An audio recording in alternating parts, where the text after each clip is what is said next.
Отдать свой голос значит сделать лучше свою улицу и село. 5-й год жители Большого Сардика ходят для этого на референдумы. Мы каждый год с семьей участвуем в этом референдуме. Мы понимаем, что это все надо. Хочется, чтобы светло было на улицах, чтобы дороги были.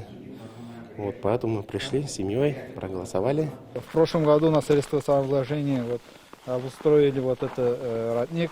Теперь каждый житель может быстро и круглосуточно набрать родниковой воды, а вот с этой вышки в их дома приходит вода артезианская. По новому автомобильному мосту можно ездить даже в распутицу. За все это голосовали в прошлые годы. На строительство дорог, на водоснабжение населения, на безопасность. Один из примеров – вот этот пешеходный мост, который соединил 2,5 деревни. Его установили в прошлом году, и стоил он 250 тысяч рублей. Раньше здесь был старый деревянный мост, очень плохой. Во время разливов было невозможно.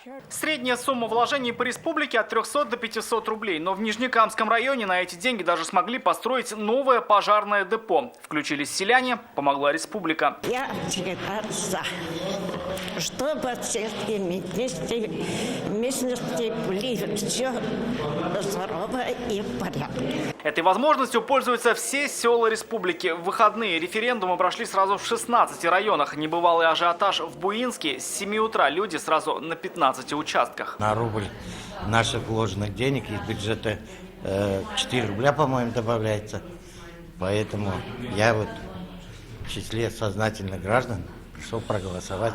В Мамадышском районе на этот раз селяне собирают по 400. Они пойдут на дороги и инфраструктуру. Нужды района, восстановление памятников, кладбищ, строительство дорог. За честностью и прозрачностью процесса следят приезжие наблюдатели. В эти выходные они работали на всех 115 участках республики. То, что мы видели, с кем мы общались, на должном уровне организовано. И вот сказать о каких-то нарушениях мы не можем, потому что их нету попросту. На местах остается подсчитать все голоса. Чем больше за, тем больше перемен. Уже в следующем году в селах появятся новые дороги, колодцы, благоустройство и освещение. Рамиль Шайдуллин, Вадим Илларионов, Кирилл Давкаев, Рафаэль Ракипов, Кристина Штейнгауэр, ТНВ, Кукмарский, Буинский, Мамадышский, Нижнекамский районы. Смотрите все новости дня, программы и фильмы в наилучшем качестве на YouTube-канале ТНВ. Подписывайтесь.